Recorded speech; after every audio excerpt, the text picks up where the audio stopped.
Hey, good afternoon, everyone. It's Carm Capriato. Welcome to the Town Hall Academy, episode 211, and welcome my wonderful panel here with me today. Hello there to Mr. Greg Skolnik.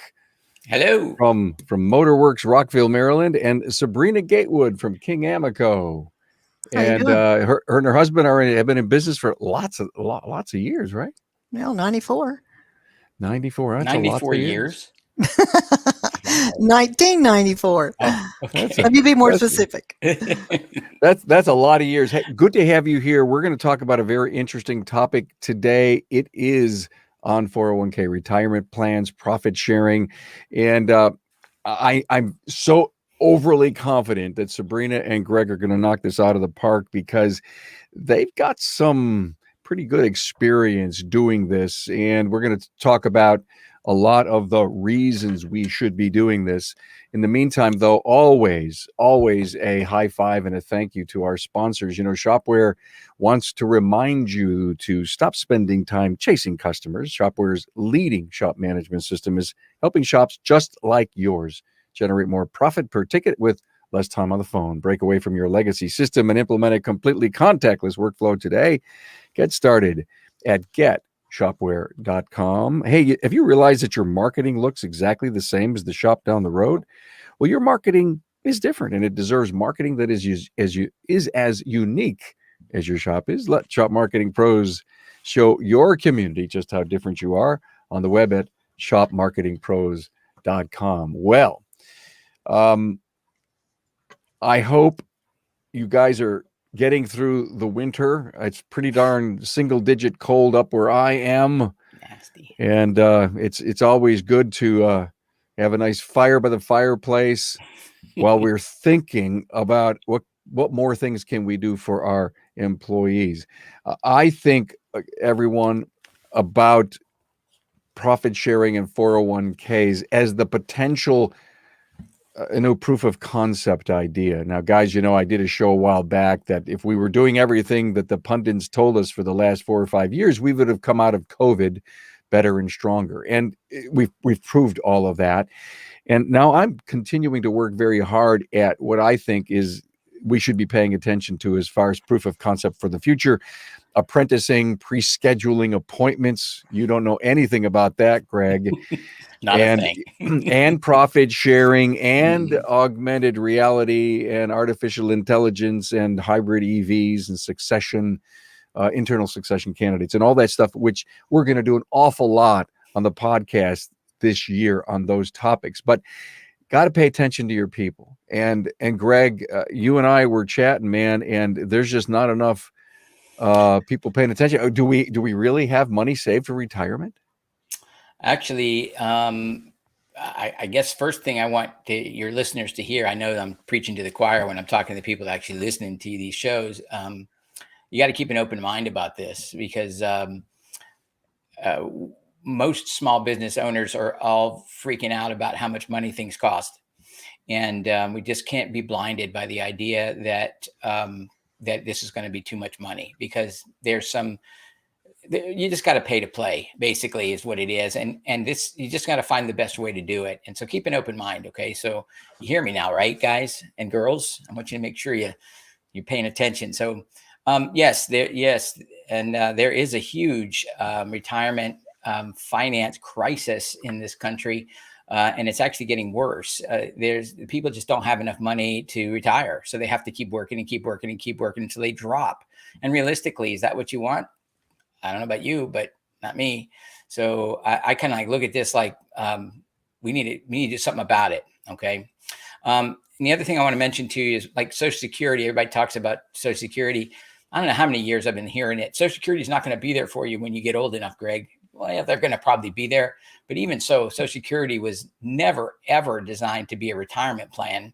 It was only ever designed to be an absolute floor to the bottom, a very minimum amount of money to supplement your savings. And so many people are trying to live on this. It's really a shame. It's really a shame. So I felt like I really need to do something about it, not just for myself, but for the people around me. And so that's the main thing. So So yeah, the basic premise of this, though, Carm, is that we're all creatures of habit, right? So when we buy a new car or whatever, and we make these payments every month, it becomes part of the woodwork. We just get used to it, and so this is kind of the same thing that I'm talking about with that. So if we can make it so that the process is pretty automated and people don't think about it too much, it gets to be just part of the woodwork. I love your premise. We pay the car payment. It becomes habit. Yeah. Sabrina, Greg, if I was serving up to my team the fact that we're going to install a 401k and they say, listen, we're living paycheck to paycheck, I can't do this. And if you could explain the $10 a week that starts them off and it comes out of their check and they don't even notice it, and then you say, you guys go to dinner a lot, you eat out a lot, do you have any idea if you could just do one less this, we will help you. And one day I may be in the ground, but you could come to my gravesite and you could come over and say, Greg, thank you so much 30, 40 years ago that you made me do this. I watched a while back, I watched another Town Hall Academy. Let's see, it had to do with how can I pay my technicians $100,000? And it was Frank Skandura, Jerry Kazaya. Yeah, that's the one. Seth Thorson and Matt Fanslow. And those guys sort of laid it out. I need you guys to understand one thing here is that a 401k plan or a profit sharing plan is one spoke in the wheel here. Okay. It is not the end all and be all of all things to take care of your employees. It's just one area. It's an important area, but it's one area. So when you start talking about how can I pay my guy $100,000? Well, whatever the cost is for your unemployment insurance, or whatever the cost is for your uniforms, or whatever the cost is for the dinners that you buy the employees, whatever the cost is for the 401k or the administration of that or the profit sharing plan, whatever the cost is for the shoes that you buy them, whatever the cost is for the tools that you provide, all of these things are costs that we have to build into what we're going to charge our clients. And I love Jerry Zayos. It was a trip about this. If I remember correctly, he was talking about you have to learn how to be a business person rather than just a technician. I mean, technicians know how to turn wrenches, no problem. But we have to learn how to operate the business, which means essentially we have to take the costs of what it's going to cost us to operate our business in this format. And then we have to go backwards and figure out what we have to charge our clients per hour or whatever in order to make it work, right? Does that make sense? I gotta stop you. Do you have access to my my private files? No, I don't think so. Did you give them to me? No. I'll have to go back and look. Because next week's Town Hall Academy is called Charging What You Are Worth. There you go. There it is. There it is. Yes. Okay. I just thought maybe it's interesting how these things all sort of fit together. All these Town Hall Academies, they kind of like link up, and I do think, while it might seem sometimes that we kind of become redundant, we kind of keep doing you're hearing the same things over and over again. Just remember, people don't go to church to be converted; they go to church to be reminded. Okay, so I heard that from Bob Cooper, as a matter of fact, and I thought it was wonderful. So it is one of those things that we just need to hear this over and over, and sooner or later it'll get in. You just have to kind of bang it in there a little bit. Just remember.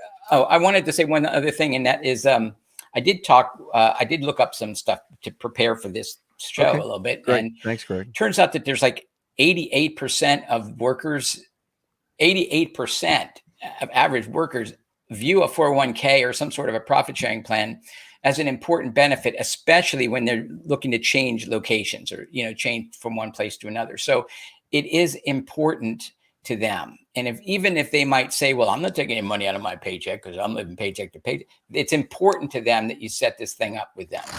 It's the right thing to do. Got that? Yeah, I do, and it goes back to this whole pre-scheduling thing, Greg. Oh, yeah. And I don't want to take up any time on this show that we're talking about retirement plans, profit sharing. But at the end, would you remind me to tell you some follow-up on that show? Sure, absolutely. I'd love to share it. I don't want to take the time now. Hey, Sabrina, I know that you've got a lot of expertise in this area. I'd love to hear from you. Well, I agree totally with Greg. We definitely need to take care of our employees because they are our bread and butter. And if we have a good employee and we want to reward them, what better way is there than to offer them some benefits, whether they take advantage of them or not? They're still there. And all the things that you give them, I think a lot of times they take that for granted as far as, uniform, shoes, tools. That's just part of their job. They pick them up every day. They put them on. They don't care about it.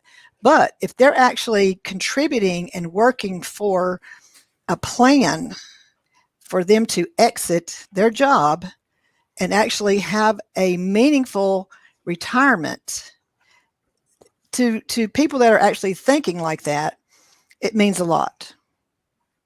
Absolutely. So I totally agree with that completely. And most of the people that have been doing this for a long time are starting to wonder, oh, how am I going to get out of this? I do. It's like, so, you not only owners need exit strategies, but employees do too. Right. And that's what I always try to talk to people about. And to Greg's point, if you're going to rely on Social Security, don't. Just before you do. You better. And like you say, it's just a spoke in the wheel. Yeah. Absolutely. You've got to have different places that your money is sitting so that you can draw from them at certain times of your life. So how hard is it, Greg, Sabrina, to sit down with a certified financial planner and start something? I mean, you've got to, let's move into some how stuff because we're talking strategies here. Hey, you got to do this, but let's open up some hows. Well, let me just tell you a little bit. There are so many options for this type of a benefit that I glaze over really quickly. And I mean, Carb, you know me, I kind of glaze over pretty quickly when it comes to that stuff. So we really definitely need to find somebody that is hopefully a certified financial planner that we can trust, that we can help guide us through this process, because they really need to help us understand what plan gives us the best benefit for our particular situation. And so in our case, I mean, there's all kinds of different plans. I think in this setup for this last one, I talked a little bit about this. There are so many different ones. A standard IRA is what you can put. Used to be you could put $2,000 a year in it or something like that. Now it goes up to ours is what's called the defined benefit plan, and it allows us to have a maximum from all sources, whether it's my own deferral or whether it's the company putting in for us, a maximum of like $60 some odd thousand now, I think it is. And because I'm old, I get to put in another $6,000 or something like that. So I can put up to upwards of $60,000 away. And I can tell you now that it's there. It's there for us. And as I said in the last part of this, the last setup for this particular show, I have enough money. My wife and I have enough money in our retirement now that we don't need, we can retire comfortably, and we don't need any money out of my business. And I've been in business 42 years now, or I'm in 42nd year now. And we actually started this plan back in 1995 when Sabrina, you were only in business for 1 year. Right. So, that was going to be my question to you. Is when did you start? Yeah, we originally started it as two different plans. It was a money purchase plan, which is, I guess, a pension. And then the 401k profit sharing plan, which was a separate entity. The tax laws change over time. And so my advisors decided that, and I agreed with them, that we needed to liquidate the pension plan, and we just sort of dumped it all into one. And which it was kind of a big deal to do that, but we did it. And that was years and years ago. Mm-hmm. Pensions are really hard to maintain because essentially once the person retires, it's like forever. You pay them X number of dollars forever. Right. And it's really kind of tough for a lot of businesses to do that. Very few businesses are doing that anymore. I think UPS still does it, if I'm not mistaken. But it's a great benefit if you can get it. And Greg, You know? it's not an option for us, is it? A pension at all? Well, here's the bottom line: is that, I mean, these types of programs are required now. They're required. It's the bottom line: is that something like this, whether it be a 401k, a simple or something along those lines, is going to be a requirement to take care, to maintain, to attract new talent, and maintain the talent you have. So guys and girls, get off it. Stop BSing about it and let's do it. I mean, really, it just makes sense. It just makes sense to put together plans to take care of your people. It's the right thing to do. Oh, I remember listening to Jerry was talking about how he was an assistant scoutmaster in the Boy Scouts. Well, I was a scoutmaster as well. And I used to teach the personal management merit badge just like he did, and to kids who know very little about money. And it was one of the last badges that they usually got before they got to their Eagle. And it was because it required them to understand how to manage not only money, but their time, which is kind of cool because you budget your time and you budget your money in a similar fashion. So I do think that people need to have more education on finances. I just think that they need to do that. You talked a little bit in that show about Dave Ramsey and some of the other programs that are out there. There's all kinds of stuff out there, but financial literacy is crucial. And there's so little of it in this country right now. It's just a really sad situation. So let's get on with it. Our job is to bring out the best in our people, right? As owners, that's our job.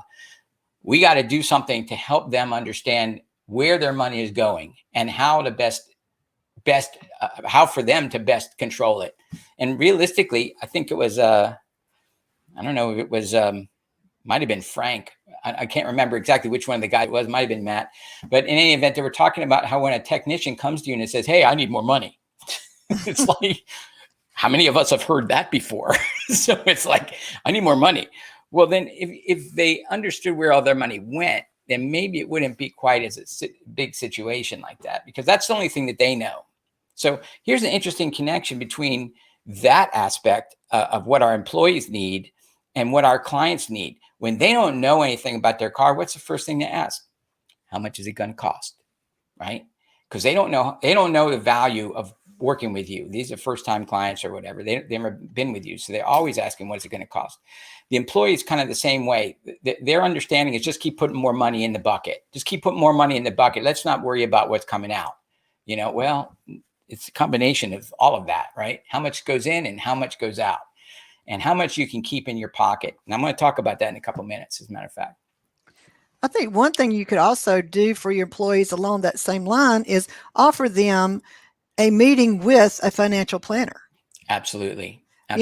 Along with the 401k, you also get to sit down with a financial planner, and you can go over those budget items and help them to get a grip on where their money's going, especially if they have a spouse that doesn't work or they have children that are involved in activities, and if some of them don't have checking accounts, they just cash their check and go with it. Is encourage them to open a checking account and understand how it works. And that, to me, is one of the more invaluable things that you can, even as an entry level thing to do with your employee, then they'll see the value of actually planning, not just for their life, but for their future. Yeah. Well, yeah, just well said. Greg, thank you for making the connection to, episode 120 of the Town Hall Academy. Now look at it, we're at 211. So that was a bit ago. We probably should do that again, and refresh that episode, but it was very profound. Yeah. And then just last Friday, and you're setting me up beautifully. We did a show called Where the Money Goes, the $100 lesson. And I have to tell you something, it was excellent. And we literally, it's a fun exercise to do with your people. And it literally says, hey, we may have $100 sale, $1,000 sale, we may have $100,000 business, but at the end of the day, what's left in the net profit column after we pay Uncle Sam and all those bills? And it's like, we have to pay all those bills. Are you kidding me? Yeah. And so we end up with, in our example, $6.84 off the 100. And then we basically went on to explain what net profit does to and for a business. Right. And by the way, your retirement plan, your uniforms, it's all up in that top line. And to a point, Sabrina, as much as people don't know what it takes to run a great business, they're not paying attention to what they're spending. Correct. Absolutely correct. I know. I was just going to say, Carm, I'm also a business development coach for some other shops. And I can tell you in the coaching world, one of the things and I think some of the other coaches will agree with me, that one of the things that we are finding pretty clearly is that a lot of these owners really have very little understanding of where their money is going. Correct. So they're living out of their checkbook. So can I pay this parts bill because do I have money in the checkbook today to pay for that part? So I think that kind of financial literacy we talked about with kids is going to translate into the older kids like us, and it would help a whole lot if we understood where the money's going. So there's all kinds of, understanding QuickBooks or some program like that at home. I've been using Quicken for 25 years, something like that. So it's one of those things where you just got to know where the money is going. You got to know where every dime is going, and you need to pay yourself first. So it's part of that same philosophy. I think Dave Ramsey would say something like that too. I think we're getting through, Greg. So, I appreciate you reminding us about all that. One more time for our great sponsors. Shopware wants you to wow your customers while keeping your distance, even while staying 6 feet apart. And we still have to do that. Shopware's innovative technology will help you move cars through safely and efficiently. Completely digital workflow allows customers to review, approve, and pay for repairs all in one place. Request a demo at getshopware.com. Hey, are you tired of your cookie cutter website? Is it bringing you new clients? Well, let our great friends at Shop Marketing Pros create a website that is as unique as your shop on the web at shopmarketingpros.com. Hey, in trying to keep with this whole how thing, it says, okay, guys, I'm bought in. I'm a shop owner. I'm sitting on the sidelines. I love this thing.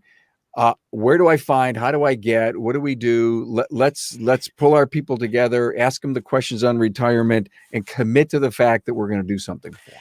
Well, I can tell you, at least in my experience, when I first started this thing, it was under the impetus of our accountant who was doing it for tax purposes.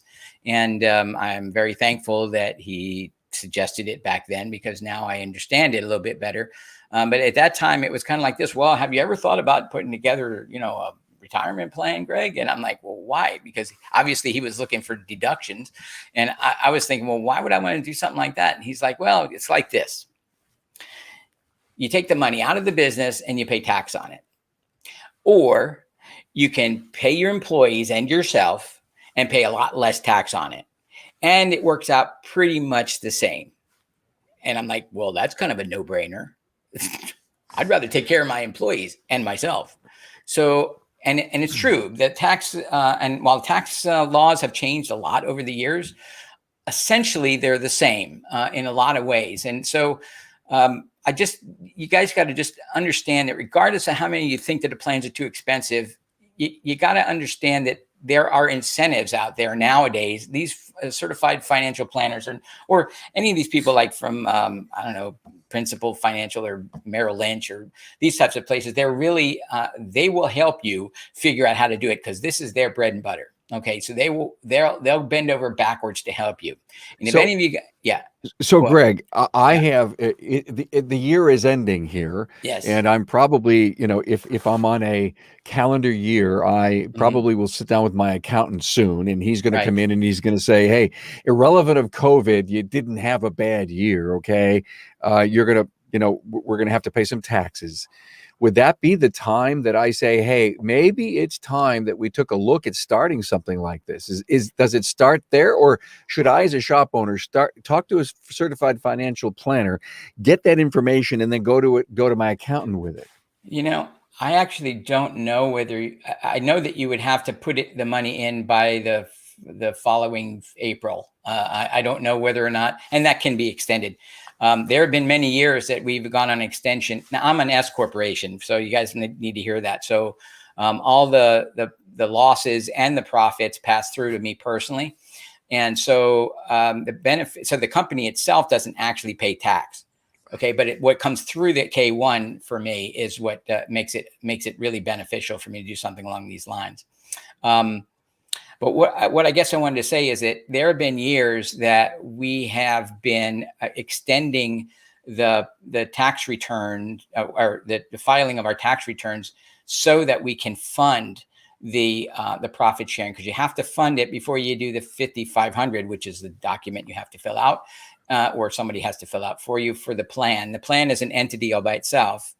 And then once that's done, then you can do your personal taxes. So we've extended that sometimes. So it's not like you have to pay it right this second, but you might want to check with your financial planner guy and to find out whether or not you can do it between the November meeting that you have and the December 31st. I think you probably can set it up at the beginning of the next year for the previous year. Okay, so answer my question: accountant first or certified financial planner first? If I wanted to start, I think it's a combination of both of them. They got to work hand in hand. Is it? Yeah, you need to have a team. Yeah, a team of people that talk to each other and talk to you, and you might want to include an attorney in that as well, because there could be trusts that need to be set up, and there's all kinds of different people that you need on your team. Oh God, this is so complicated. I mean, I don't know why I'm watching this show. You glazed over. Greg and Sabrina, they're talking this language. I mean, come on, I just want to fix cars. All right, wait a second. Let me just say this. I'll back up a little bit and say my wife and I have enough money now that we can retire comfortably, and I don't need any money out of the business to do it. How much weight did that just take off my shoulders? Huge. Right. Okay. Huge amount of weight takes off the shoulder. I don't have to sell a building. I don't have to sell the land. I don't have to sell the business. I don't have to do any of that. And I'm still going to be okay. And really, isn't that what we're looking for? Security? Yes. How many people are? Yes, we are. Yes. Okay. So I need you guys to remember that even though it seems like a lot of money, it's money. I'm not going to belittle that. It costs money to run this thing or to set it up. And you got to put money in every time. But let me tell you something. There's something really important. I need you guys to pay attention to this. For every dollar I put into this plan to take care of these people, I'm getting I'm realizing about $1.05 to $1.14 out into my pocket. So I'm actually making money at it. Okay. And it's kind of screwy to think of it that way. At the same time, I'm also taking care of my employees basically for free. Is that a no-brainer or not? Who says yes?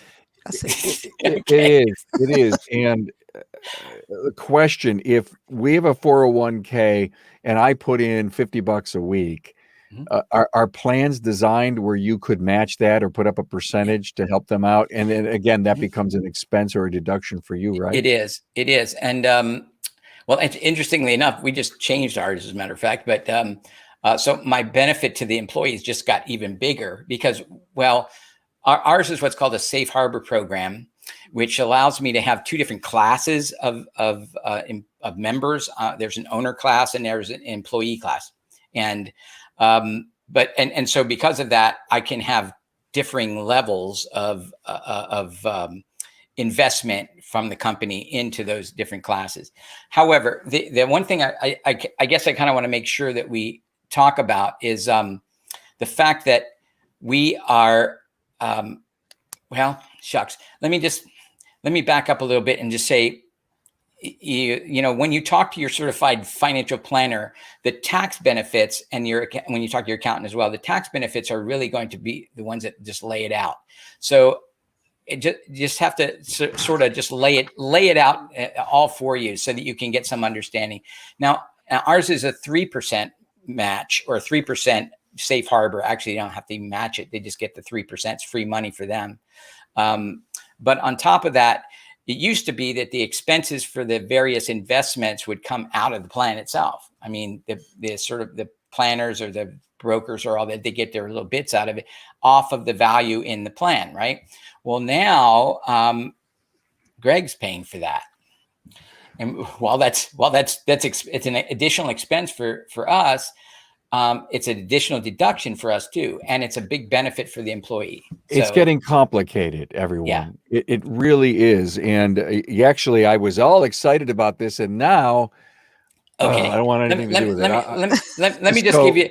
Okay, let me give you downsides and upsides. Okay, so first of all, the downsides. We obviously cash flow has got to be considered because cash flow is king. We all know this. So we have to make sure we have good, strong control over our finances in the shop to make sure that there's cash to do this. Okay.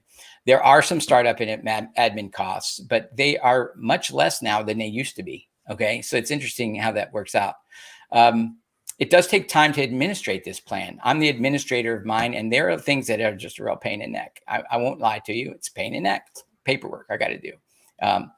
And there's some legal compliance requirements, which means you got to do this, and this in order to say you don't have to do this, so those are pretty much the downsides. I hope there's a whole lot more upsides. There's a lot more upsides. Okay. So we can put away maximum amounts in our defined benefit plan, much more than a regular IRA or a simple, or SEP or something along those lines. As I don't know, Sabrina, you said, I think you did a simple, right? Is that right? Yes, we did in our shop, simply because it was the right thing to do for the owner, my husband, because he has investments other places. And when you look at 401ks, and so are simples, they're before tax programs, right? So you want to make sure that not all of your money is in a before tax program. You got to have some other buckets of money. Maybe a Roth might work because that's after tax, or if you've got, a brokerage account, or you have investments in land and various things, so that not all your money is in the same bucket, if you will. Market. Yeah. You don't want to end up having to pay taxes on all of your money when you do retire.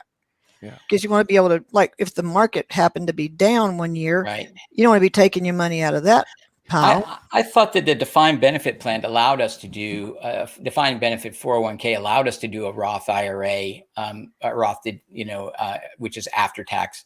The big benefit to a Roth is that even though it's after tax money to buy it or to put it away, any of the money you get out of it is tax free. That's correct. I've heard. So yeah, it would be, especially for a younger person, it would be beneficial to do part of this as a Roth. Right now, it doesn't make sense for me. I'm too old for this right now. For me to convert my stuff into Roth, it'd be really, really expensive. So, but if you're a younger person, it might be something that they would want to suggest. Well, and depending on what your income is, you could always start a new Roth. You could. That's true. I was told. Yeah, there's really no reason why you can't. It's not like you got to take something and convert it. You could just start anew. Okay, so let me just make sure that we understand. You're going to attract the top talent in your area. That's a big upside, huge upside. Yes. We can feel good about helping other people, and we really can't do this alone. I mean, well, actually, we need to help push them along a little bit. That's, again, our job. We lower our tax liability while at the same time we're putting more money in our pockets, right? Because really that's what it comes down to, is how much money can I retain in my pocket? That's really bottom line, right? I get that, but this is also for our people too. Right. Well, and it's the same thing for them. Let me say, I did have someone who has retired from my shop. It was a very big benefit for him to be able to do this. He was there for 16 years and is loving his life now, out playing outside. And I think it's a wonderful thing to have. I have another guy who's getting up there a few years, and he has a ton of money, and he's piling it away because he needs to make sure that he's got enough in there. So he's putting away 15% or something like that. But Greg, you're the conduit that Yes. helped them do that. Right. Right. They probably wouldn't have done it on their own. Well, yes, because, I said before, I said we're creatures of habit, and very few of us would have the discipline to do this on our own. Yeah. I mean, that's really the bottom line. We would not have the discipline to do it on our own. So if that's the case. So it's a benefit for your people. It's a tax Right. savings for you. We need to Yes. get the accountant. We need to Right. find a certified. In fact, the accountant will be able to hook you Right. up with a certified Yes, financial usually. planner, no doubt, right? Usually, Because they yes. do Yes. this all the time. Right. Yeah, and he said, well, my accountant doesn't do that. Well, maybe because you have a bookkeeper working for you, not an accountant. Or the wrong kind of an accountant. So, or the right. Sabrina, any Yeah. advice on maybe how to look and find, connect the accountant and the certified financial planner? Sure. I guess, and I just want to say one thing too, sort of back up a little bit. You don't need to look at your payments or into your 401k. And if you can talk to your people about that too, it's not a bill. You're not paying a bill. You're investing. That's two different things in most people's minds. If they feel like they're investing their money, well, that puts them on a different level than if they're paying a bill. So you kind of got to use those words, if you will, to encourage them to save money. Saving money is not sexy, but investing sounds a little better. I love that analogy. I love that Love it. analogy. Yeah, Yeah. it's not a bill, it's an investment. Absolutely. Yeah, and you're investing your money. Well, that puts you on a different level than somebody's just saving. Frank? It looks like this. It's if you're renting a car, you rent a car, the money comes out of your pocket and it goes to the company, right? Right. It pays them, right? But if you have a mortgage or you buy the car, the money comes out of your pocket and goes in the other pocket, part of it anyway. Yeah. So if you're investing, you're just moving money from one place to another, and you're just doing it in a smart way. That's the main still thing. your money. It's still your money, right? Wow. You're not paying it out to someone else. But as far as finding a great financial planner or someone to work with you, a lot of that is relationships. Who do you know that's working with someone? Is it working out for well? Are they comfortable with them? That's where you want to look first. Is ask someone you trust that seems to be in a good situation. Who are they working with? Sure.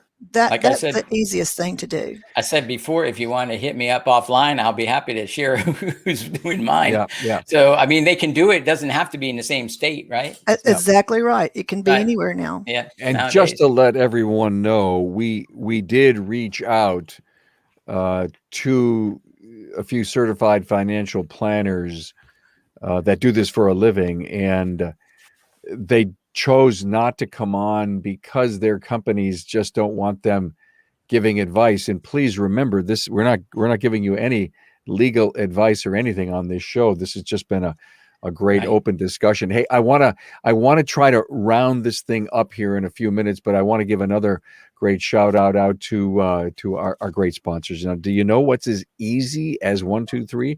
Shopware's shop management system allows customers to review, approve, and pay for repairs all in one place. Keep your staff and your customers safe while maintaining profits and keeping your customers happy. Learn more at getshopware.com. And does your social media truly represent your shop, or is it just plain vanilla generic posts?